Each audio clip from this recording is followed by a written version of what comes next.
So what you're asking is, do I think the Hobbit movies would have worked as a children's movie or like as something PG?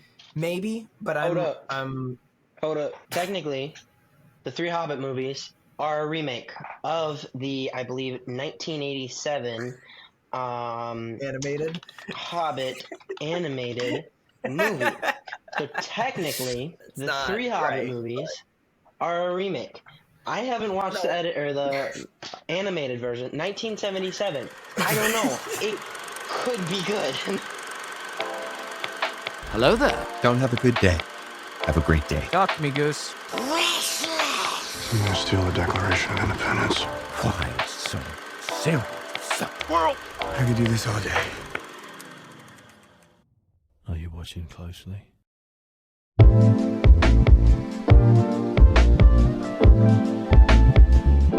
Welcome everybody to the One Night Film Podcast. I'm your host Seth Mossberg, and I have two of my three siblings here today to talk about The Hobbit. But before we get there, we have very special guests, multiple. Obviously seen Annika before. She is again in a costume from The Hobbit, to flex on us. We have Luke, who has not been on probably since the Harry Potter episode, maybe? I don't know.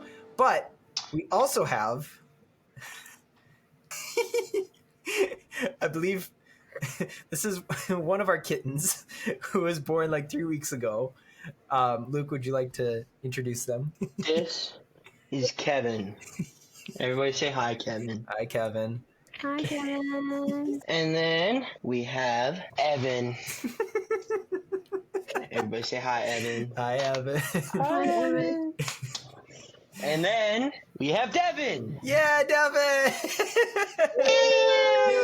Oh, they're so cute. They're so small. I just took this one off of nursing, so he's a little out of it. Drunk. He's loving it. Loving life. This is basically the Mossberg household. For most of our life, we were doing something with a kitten at some point. Whether it was school, whether it was baking, we would bake with the kittens in the box.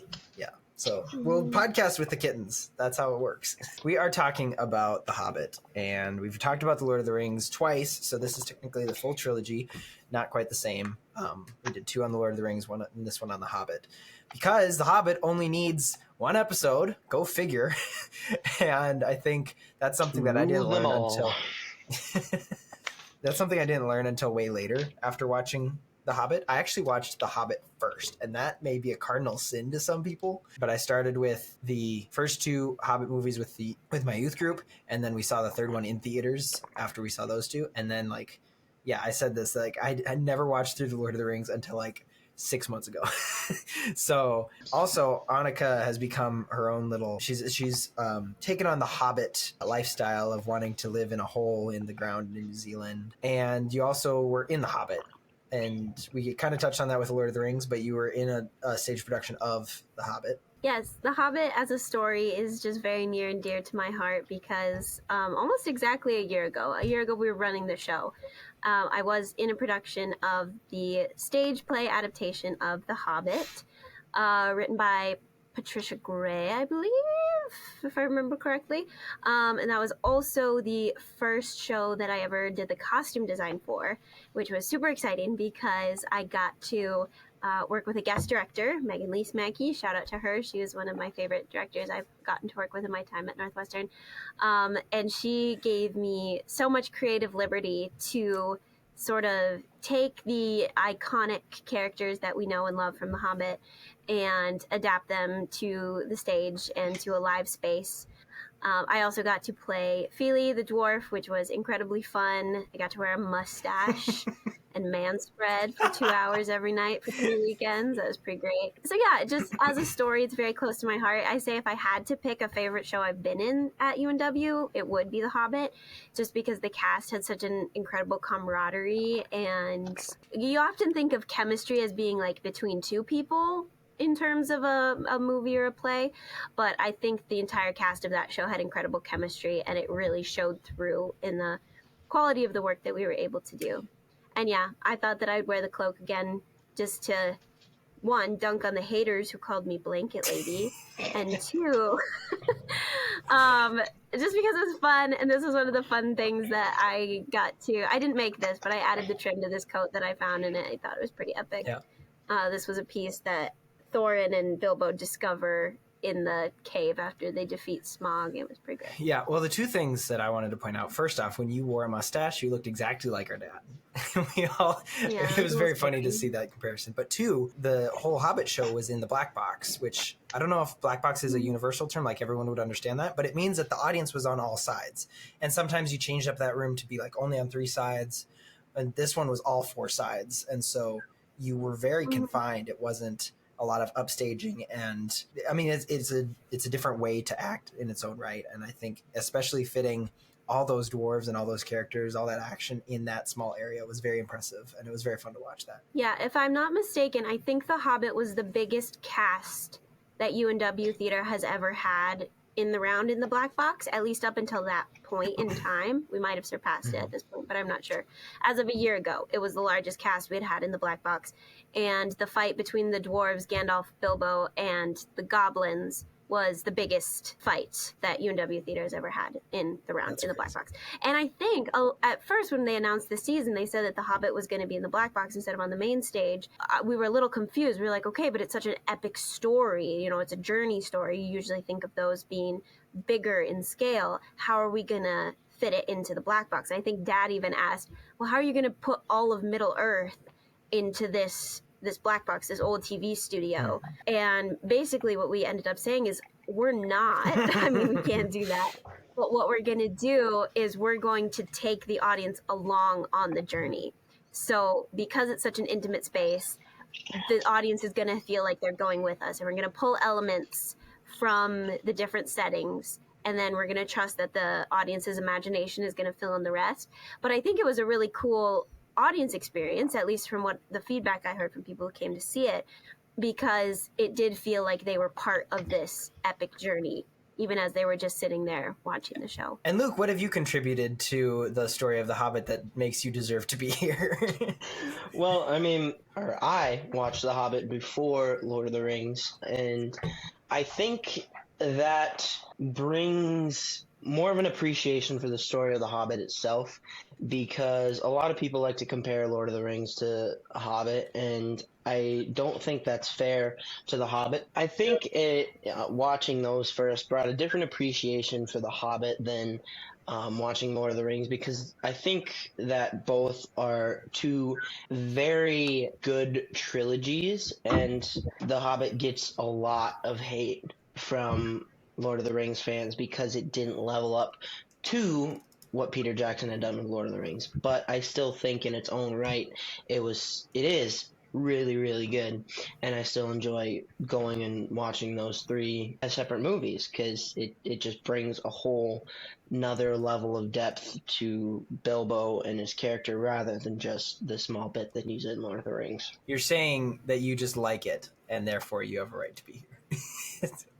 That's fine. That is the reason why I have most co-hosts on. You are bold in saying that it's really, really good, because I don't know that I would call it really, really good, because there are some things that look pasty and not thought through. Stop being distracted by the kittens. They're too weak to get out of the box. Obviously, people are going to admit that The Hobbit is not as good as Lord of the Rings. That's pretty straightforward for almost any objective or subjective viewer. Well, if I can add something quick. I forget whose video I watched on it, but there's an incredibly good video essay on YouTube somewhere, and I can maybe try and find it so you can link it below. Off the top of my head, I don't remember who it was by, but it detailed essentially the production hell that the Hobbit movies had to go through, because, if I remember correctly, Peter Jackson was not originally slated to direct the movies. I don't remember at what point he came back into the process, but essentially all of the pre-production that had happened for Lord of the Rings, which is incredible, and you should go watch the behind-the-scenes videos to just grasp the scope of like the extensive storyboarding they did and all of the prep that led up to even before they started filming, was absolutely insane.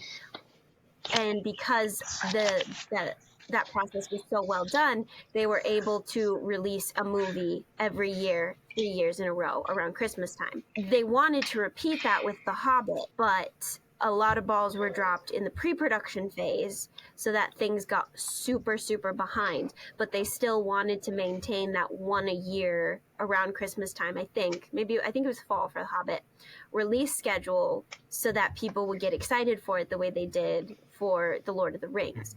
But the only way that was able to work for Lord of the Rings was because of the insanely detailed pre-production process that they went through for those movies. Because of where Hobbit was at, that was simply not possible. I think that's one of the main things, aside from the fact of obviously extending a singular children's book into a ginormous trilogy of movies, was one of the big failing points. Was just on the pre-production side, they were not ready to make 3 movies of that scale that quickly. And I think that's where you see some of those dips in quality, just overall, like on a surface level, quality filmmaking that was there for Lord of the Rings wasn't there for The Hobbit, because the production was just so fraught with challenges and difficulties of all sorts. Yeah. Luke, I don't know how far you want to go defending The Hobbit, saying that The Lord of the Rings is obviously pretty much objectively and subjectively better than The Hobbit, but depending on how much do you compare The Hobbit to The Lord of the Rings? Because they tried to make it the second Lord of the Rings and it didn't really work. Yeah, so I'm going to be the first to say before people start yelling at me, I'm not saying that Lord of the Rings is as good or better than the Lord of the Rings, but I'm saying that it gets a lot of undue hate because people think that it should have been Lord of the Rings, which it's not. And I'm not saying it's as good. I'm saying that it's still good and it's not terrible like some people say. And we can really thank the Weinstein brothers for all 3 movies because it was them who wanted to get the money from it. But I think that it's still hated on a lot unnecessarily. They did go outside the realm of the books, honestly, and that's where it was unnecessary. But if you do just focus on the parts that are in the books, then it's still a really good set of movies, personally. It is not a movie with no redeeming qualities. And I think, Lucas, you and I discovered that when we watched the edited version, which I'm not sure we're allowed to talk about.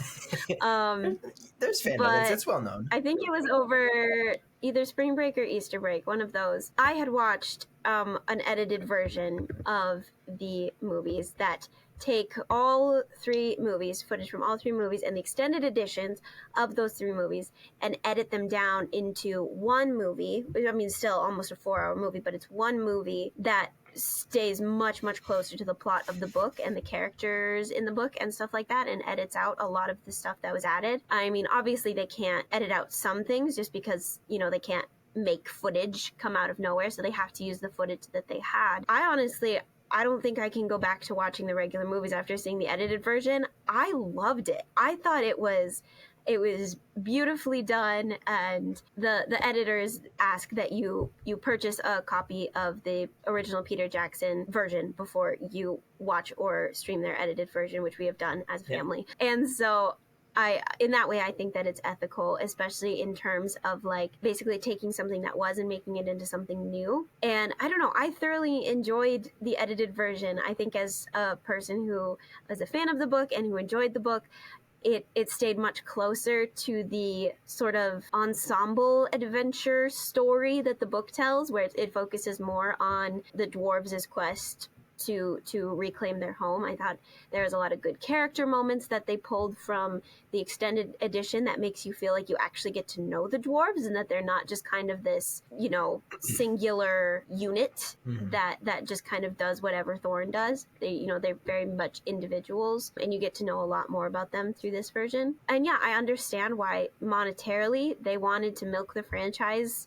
for 3 movies. And, you think about how many people did go to see all 3 movies and they got that money that they wouldn't have gotten if they had made it just one movie. So from a financial standpoint, I understand why they went that direction. But I think in doing so, they very much lost the essence of what the Hobbit story is as a story. Yeah, and I agree that the edited versions are a lot better just because you get that they cut out a lot of the darker parts of Azog. They cut out Azog, which was good because he was kind of unnecessary. He's still in it, but he's not there as much. But I really did enjoy the edited versions a lot more because, one, you could take it and you could watch it with Lord of the Rings and it would all make sense because it'd be one story.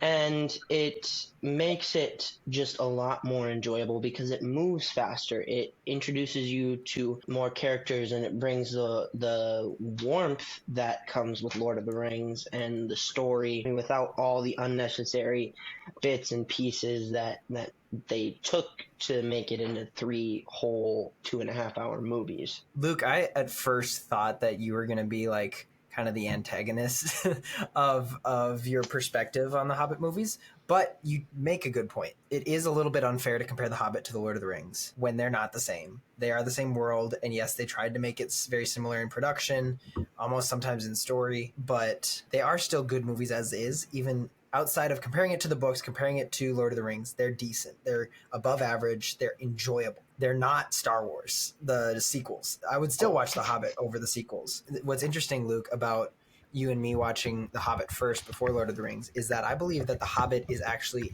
a sequel to Lord of the Rings instead of a prequel. It's obviously a prequel, like in the story that it tells, but in the context of this is Bilbo writing to Frodo about his adventures in the greater story of the bookends of at the beginning of Unexpected Journey and at the end of the Battle of Five Armies. The trilogy as a whole is a sequel to kind of gives a little bit more context to Lord of the Rings. Like you watch Lord of the Rings and then you get the cameo from Elijah Wood as Frodo.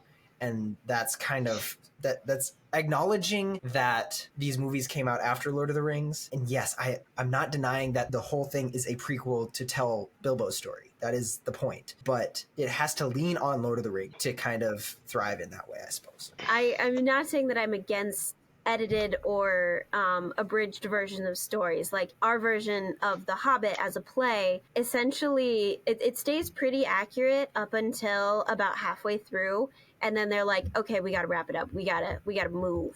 And so Battle of Five Armies doesn't happen. Thorin, Fili, Kili, everyone survives. Everyone kind of lives happily ever after. I mean, they do have the dragon, they go in, they defeat the dragon. Thorin kills the dragon, not Bard. He just kind of runs in and stabs him. And then, they get their treasure and they go home. So it's one of those things where it's not like so closely held that no, you can't touch it. It has to be the same, which is especially interesting because the script that we did for Hobbit is the authorized version. Like J.R.R. Tolkien read the script that Patricia Gray adapted, and he basically said, yeah, I'm cool with this, and let her publish it as a play, even though it veered greatly from his actual story, especially towards the end. And so I think there is a way to do adaptation that suits the medium in which you are telling the story correctly. And in the medium of live theater, the Battle of the Five Armies would have been way too much, especially as you're already kind of hitting the denouement part of the story. So Patricia was very smart in basically just wrapping it up quick and letting everyone go home with a happy ending, and sort of keeping that more childlike children's story tone from the books, even though she was changing the story of it. I think what also happened with the Hobbit movies is they didn't make that choice earlier on. And then it kind of resulted in a ripple effect of not really having a super clear direction or vision for what they wanted the story to be. And that's where we got a lot of like inconsistencies or just weirdness with added not timelines. It's not a multiverse. Storylines, that's the word, was just because the production was not clear on the medium and the tone in which the story was going to be told. Going back to Seth, your point before is that they brought Elijah Wood, Ian McKellen, Surian Holm, may rest in peace, back for these to reprise the roles that they had, 17 years before? And to me, that brings a warmth to my heart to see that them going back and bringing these roles back. And I think Martin Freeman did an amazing job playing a young Bilbo, and then to see at the beginning and the end Surian Holm play Bilbo again, because now to me they're both Bilbo, and they play the character so well, and that's where I think The Hobbit did well, is being like Lord of the Rings, is the beginning and the end of being in the Shire, being in Hobbiton, of that warmth of being home. And that's where I think The Hobbit gets a lot of undue hate, is because it starts and ends so well. The middle parts are a little iffy there, but I think it brings the story to life so well, and that's where I think the edited versions are really really good, because it keeps the beginning and the ending, but it brings the middle part to life. It brings the story to you like you're reading the book, and it's not going off on the orcs and the necromancers and Feely getting sick and Lake Town and the mayor and all this other stuff that's not necessary, and bringing the actual Hobbit story, like Annika, you guys did at Northwestern, is just bringing the story to life without all the unnecessary parts. And that's why I liked your guys' show so much, is because you all did a very good job bringing that story to life, even in the small space that you had, and bringing that warmth and that depth that comes with Hobbit and Lord of the Rings. And that's why I say that The Hobbit is personally really good. I think everyone will say and admit that The Hobbit did not need to be 3 movies. Initially, it was going to be 2 movies, which I still think is long, but maybe they added a little bit of extra character development that wasn't in the books that still didn't stray as far as the trilogies that we got were. I heard one analyzer say The Hobbit already feels like the extended edition because there's so much extra stuff that seems unnecessary. Like with the extended editions, it makes sense that they've added stuff that wasn't core to the story, or they've technically had the extended edition, and then for the theatrical version they cut the unnecessary parts out that you could live without. That's a lot of The Hobbit, and that's been proven by those fan edits, being able to cut out massive chunks of the story, pretty much 6 hours of content if they got it down to like a normal movie length. The regular theatrical version already feels like the extended edition, and they didn't need to. I wonder what type of Hobbit movies we would have gotten if Guillermo del Toro had made them, which would have just been 2 of them. And it also would have been different. What? I recognize that name. I just watched Pan's Labyrinth. So good. Yes. Just saying. Yeah. Watch that for my class. So good. Anyway. he's kind of gone all around. Hellboy, Pacific Rim, The Shape of Water. Oh, that was the weird Pinocchio one that came out last year or 2 years ago. Oh, he directed that's where I recognize his name. He directed the first Puss in Boots, but not the second. He directed. Or not directed. I'm sorry. This is the Google summarization, which means that it could literally be any part in the production.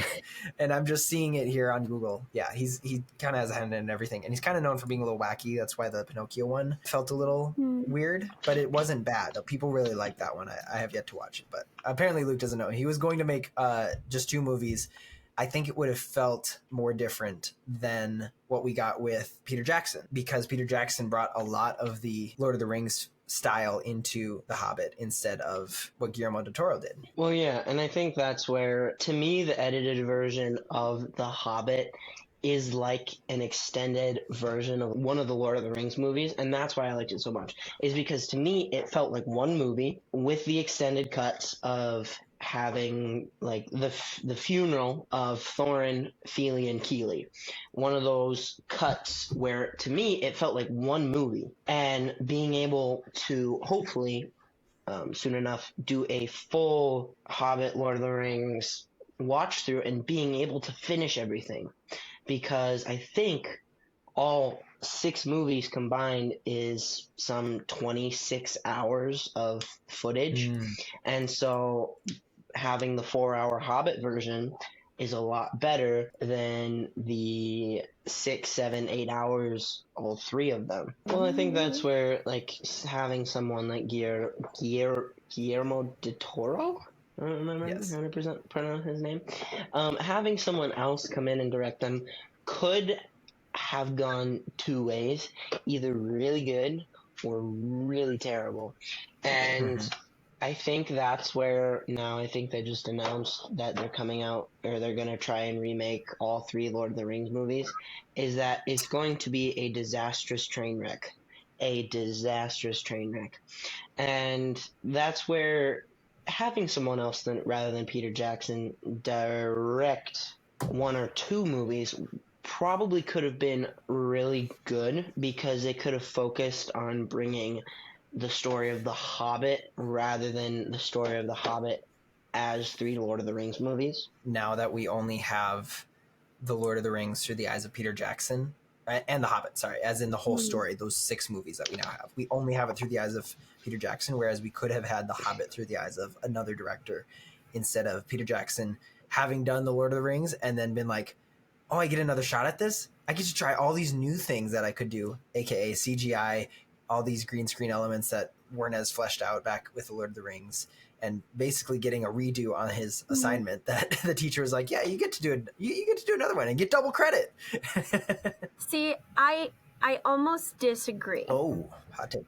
As much as I do love the Lord of the Rings, and I think Peter Jackson and the team around him did an incredible job adapting the movies, I think, again, one of the pitfalls that came with the production of Hobbit was that they were trying to make it too like Lord of the Rings. And I think had they had a different director at the helm, and obviously the Weinstein brothers being like in it was a huge wrench in the plans. I think that if they had a different director at the helm with a totally different and unique vision and then a different direction for the movies, they maybe could have beat the not as good as Lord of the Ring allegations better because they would have been more different, if that makes sense. Okay. Even if they kept some of the same aesthetic value as the Peter Jackson films under a different director, they're just going to be very, very different. I think that could have been really, really cool to see come to life in a really unique way had there been a different director implementing their vision for what Lord of the Rings looks like. I think it would be cool to see the Lord of the Rings under a different director. And maybe you could say, I don't even know who directed Rings of Power, say, well, look how that went. I mean, sure, but also, like, I don't know. It could have been interesting. Like, for example, this is just one piece of working with Megan, the alumni who directed our stage production of The Hobbit. She, when talking with her, she cast an actor who was 6'3" to play Thorin Oakenshield. And I said, that's awesome, Megan, but what am I supposed to do now? Because we can't make him look like a dwarf. No matter how hard we try, he will not look like a dwarf. And so she said, here's what I want you to focus on. She said, I want you to focus on how the different people groups, mainly the hobbits, the dwarves, Gandalf, the elves, and the trolls, are different from each other. And I want you to come up with a different aesthetic for each of these people groups. And then she gave me some guidelines on like what she kind of wanted those aesthetics to be. And then I was able to take my creative liberty as a costume designer and the research that I had done to develop what that would look like. And essentially what we got is a version of Middle Earth that I think is still accurate to the books and accurate to the script. Very different from the movies, but still suits the story. And I think it would have been interesting to see how that same approach could have gone under the guidance of a different director in terms of a film, if that makes sense, you know? I don't know if we ever want to, we might get to some specifics here at the end, but I did want to propose this question because Annika, you made it very clear that in the Lord of the Rings episode that the Lord of the Rings was kind of meant to be a more mature addition to The Hobbit after The Hobbit was written as kind of a kid's book. And I believe that you probably got this feeling from when you watched the fan edit, but does it help to give The Hobbit the benefit of the doubt considering it's supposed to be a kid's movie or kid's story? Does that make the movies any better when you're not, again, comparing it to Lord of the Rings and kind of letting it be a little bit more childish, regardless of if it should have been one movie or if it works as all three as decent movies? If you lower the bar of just kids movie, which is weird now that I'm thinking about it, because a lot of kids movies have a lot of things that adults can get out of them, and as long as it's not Cocomelon or Bluey, those are still great. Even people full-grown adults will watch Bluey by themselves because Bluey is so Hey, Bluey is great. My roommates love Bluey, and I'm on the Bluey train. Yes. Don't knock it I'm down. not blue knocking. fox. He's a dog. She's a dog. I think he's a little blue fox. So what you're asking is, do I think the Hobbit movies would have worked as a children's movie or like as something PG? Maybe, but Hold up. Technically, the three Hobbit movies are a remake of the, I believe, 1987 Animated. Hobbit animated movie. So technically, It's the not 3 Hobbit right, movies are a remake. I haven't watched the animated version, 1977. I don't know. It could be good. I think the one thing, maybe there was the Lord of the Rings animated one, but I know that there's a fun fact. Again, fun fact of the episode. I always have one. There was what they did was they filmed actual people so that they could get the action and motion and not just draw it all by hand. But there was a moment where I believe it was either Thorin if it was The Hobbit or it was Aragorn if it was Lord of the Rings. The actor for him tripped over something on the set or something, and the animators didn't decide to keep drawing the character moving forward with the momentum. They actually just showed him tripping over nothing. And it's just because they were pretty much tracing the outline of the person. So yeah, my point being is that technically Peter Jackson's remake of The Hobbit into a trilogy is bringing a mature level to The Hobbit that is kind of like what Lord of the Rings is. Like you said, that the Lord of the Rings brings another level of maturity that wasn't in The Hobbit. So maybe what Peter Jackson was doing is he saw, oh look, they animated The Hobbit back in 1977. Let's take the story of The Hobbit, make it a lot bigger, and make it more mature, like what Lord of the Rings was. And that could have been. We don't know. I don't know what Peter Jackson's intentions. Most likely it was just to bring in more money, but also we do have a children's version of The Hobbit. Just saying. I know what you're saying. Annika, my question is, does lowering the standard of, again, presuming it's going to be like Lord of the Rings, presuming it's going to be an adult PG-13 type of movie, and instead understanding it as a kid's movie, that with a kid's story, that's what's behind it, is a kid's story, that they not only extended unnecessarily, but also made it more intense than it needed to be because it was a kid's story. What if we bring it down to that level? What our own standard? Do you think that makes the movies better? Well, I'm going to ask you 2 questions. Okay. First of all, if you think about The Hobbit in terms of the movies, list like your top 2 favorite moments from the movies. I'm curious, but I'm also kind of trying to get at something. They have to do with Smaug. Smaug Smaug is the best part. If you had to pick 3 scenes to watch right now, Yes. which 3 scenes would you pick to watch right now? It would be Smaug flying toward Lake Town. Probably Thorin versus Azog final fight with on the ice, and then maybe the riddle scene with Bilbo and Lukas? Gollum. I'm gonna say the beginning, right when Gandalf gets there, his little monologue of, "Why do you wish me a good morning? Is it a morning to be good on?" I think that is top notch. My second would be them singing Misty Mountains. And listen, why I like this is in the edited version is they take them singing the Misty Mountains and they put it over the entire story leading up to them being in Bilbo's house. Meaning they have Smaug attacking Dale, then They have like the whole then the Erebor dwarves being losing. attacked, and the elves bringing gifts, and the finding of the rock under the mountain. That whole thing that matches up with the song itself, and I think that is just so good. That's why I enjoyed that.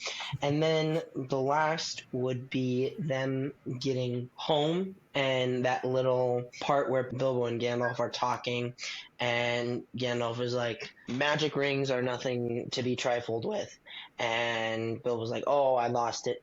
It gets you into Lord of the Rings mood. You're ready to watch the whole Lord of the Rings trilogy. So those are by far my 3 favorite parts. Okay, so what I was trying to get at, essentially, is for me, it would be basically the opening scene after Gandalf marks the door and all the dwarves start showing up and Bilbo's confused, that whole part. I also love Riddles in the Dark, can't be topped, one of the best scenes. And then also the barrels is just super fun. What I was trying to get at with that is saying that those scenes are all of the ones in which the movies stayed closest to the books. I mean, aside from Seth, you said Azog fighting Thorin, I think that's just part But of again, the movie that I like. most of those scenes are pulled straight from the book. I think those are where the movie really shines, is where they do adapt the book most closely. I Raise You, saying that it's a children's story does not mean you cannot deal with incredibly adult themes. Think about Puss in Boots: The Last Wish, and they have literal death as the main villain in a children's movie, and he is so epic.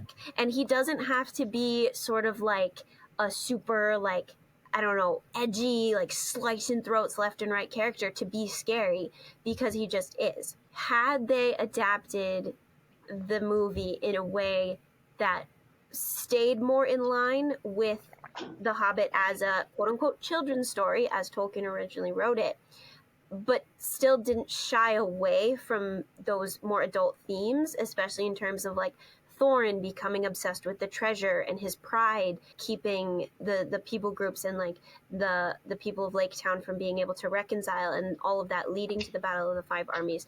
Again, it could have been super interesting to see how that adaptation of staying closer to the themes of the books, not necessarily feeling like they had to make it more intense to sort of earn that PG-13 rating, but also not shying away from the more adult themes. I think that would be the version of The Hobbit that I would be more inclined to rewatch more consistently. And I think the edited version gets you closer to that, which I think is awesome, but having that goal from the outset, I think could have made for an incredibly interesting film that also, I think, I mean, our parents were more strict about not letting us watch PG-13 movies until we were actually old enough to handle them. And that was different for all of us, which I think was a very wise decision they made in their parenting style. But imagine a Hobbit story that is more geared toward children, so that parents who love Lord of the Rings can show their children this as an introduction to the world of Tolkien without some of the heaviness of the Lord of the Rings films. And some people might be like, oh, the Lord of the Rings aren't even that bad as far as like gore or language. And I agree. But I still wouldn't want my 10-year-old necessarily to be watching them. But if there was a movie that was high quality and funny and reflective of good literature, I'm almost thinking more of the style of the Chronicles of Narnia, that you could introduce your children to the incredible world of Tolkien through, that's a movie that I would have on repeat. I don't know about you, but that's my take. For sure. I think it's interesting how ratings work. I want to do a whole episode on how the rating system is broken, because the producers feel like The Hobbit, even if it's a PG or even a G story from the books, that it needs to be PG-13 to sell. And maybe like there's certain stories that are just pushed to be R because it'll sell better, because it tells you how intense it is. And so yes, the push to make it PG-13 and make it a little bit more crazy with content, again, adding stuff that probably didn't need to be in there, probably wasn't the right move, not only just out of a purist standpoint, but yeah, out of a maybe this is the introduction, like The Hobbit is kind of supposed to be as a book form for those younger children and possibly those parents who want to have a little bit mellowed down version of the Tolkien world that's not full of love stories between an elf and a dwarf and some pretty intense stuff. Like, actually, I remember when I was a young lad, the Fili and Kili dying and Thorin's final fight, even though I said it was kind of cool and one of my favorites, it was intense. Like, it was still a little bit up there and iffy, but at that age. But that probably wouldn't have happened in a PG movie, I don't think. Has anybody watched the animated version? I have not. I have not. Because I think I'll probably do that after this, but maybe that is like the Chronicles of Narnia. Maybe that's the way you can introduce your kids to The Hobbit. Mm-hmm. No matter what weird things Gandalf is doing with the ring and his nose, it could be good. I mean, and that's where it could be that step between the live action version versus the animated version, is to get your kids into that. And that's where I wish, like, Focus on the Family would have done an audio drama of The Hobbit or Lord of the Rings, where it brings that level of storytelling without having some of the darker themes. And even one of the things that I've been learning in my intro to film class. Are you getting a degree in No, animation too? No. My point being is that even The Hobbit and The Lord of the Rings, the way they're filming it brings a whole another level of darkness of not just color-wise, of the costumes, the lighting, the different ways they're just filming brings this level of darkness into some of those parts. Same with the light of the Shire. It's this bright, vibrant colors rather than when they're in the goblin tunnels where it's dark grays, blacks, brown, all this. Just the two levels that I think also can be adverse showing it to children. One thing that you'd said earlier about still getting life lessons out of stories, I think Gandalf is that character, the in-world character to do that. He both brings very serious tones and moments in the story, brings it up by making it a learning moment, or he brings a goofy moment, a fun moment, and brings it down to make it a little bit more serious. It's like at the end where he's giving Bilbo a little teaching lesson of like, mysterious rings are no fun, or something like that. Or at the very beginning when he's like, What do you mean? Do you mean to wish me a good morning, or do you mean that it is a good morning whether I want it or not? Or perhaps you mean to say that you feel good on this particular morning? Or are you simply stating that this is a morning to be good on? he always takes things a little bit seriously, and that's his point. That's the point of the character, and I still like Ian McKellen as playing him. He's the in-world character to make it a learning moment, a learning lesson to make sure you get something out of every scenario that you go through. I was gonna ask what some of the best parts of the movie are, but you kind of already asked us that personally, Annika. But what themes are prominent? What actual things did you get out of it more than just cool moments?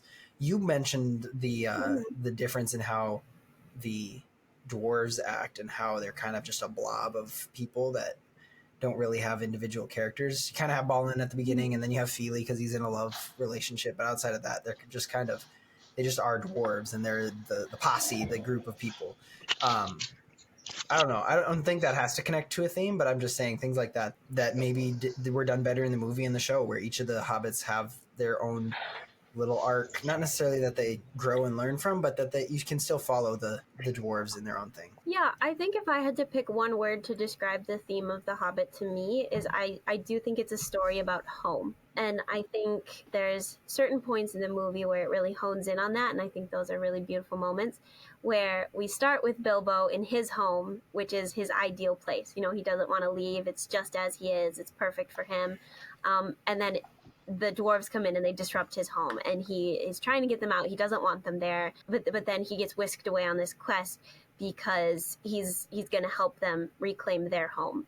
And then when they do get to their home, they have to figure out how to get Smaug out of there. Which also, I'm sorry if it's Smaug. We were told to say Smaug for the show, and now it's like stuck, and I actually don't know which is technically correct anymore. But yeah, so it's probably Smaug. I think we were wrong when we said it was Smaug, because that just sounds like polluted air. Anyway, it's a story about home, and then when Thorin gets there, it's not enough because the greed overtakes him, and he's not able to appreciate that they are home in that way. But then when things, you know, sort of end up turning out for the better, they are able to reclaim their home eventually, and then Bilbo gets to go home for a little while. It's pronounced smog, like smog in smoky smog. The name Smog came from the men/hobbits, and the name Sauron is Quenya. Completely different language rules. Using Sauron's pronunciation as a basis for smog is wrong. So it's a very nerdy answer. The Sauron language, Quenya, says it's Smaug, and the men and hobbits' original name, like the way they named dragon, was Smog. So, nerd point.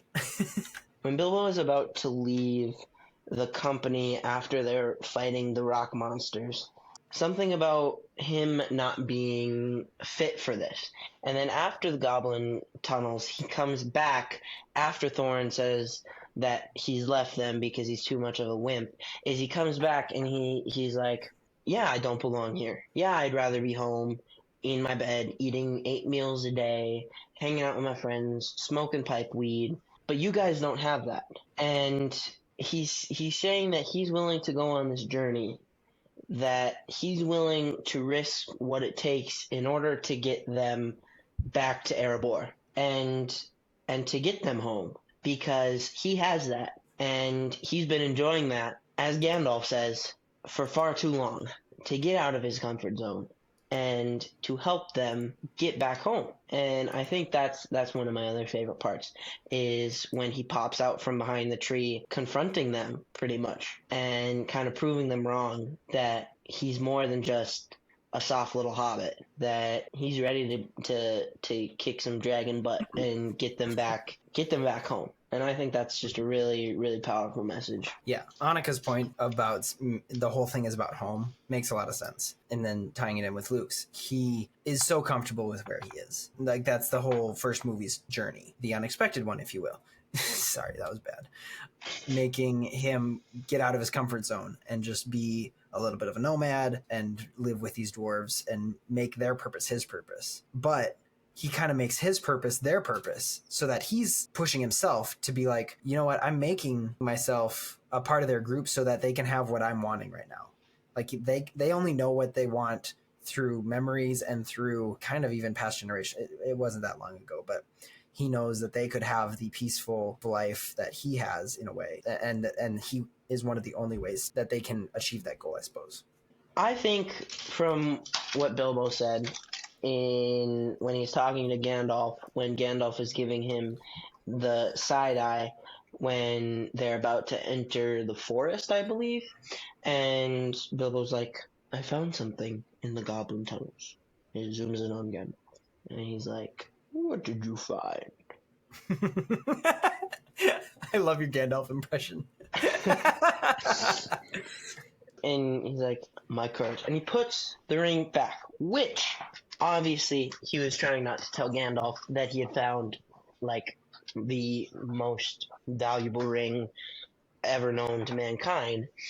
But he's also telling the truth in a way. He did find his courage against Gollum and against all the goblins.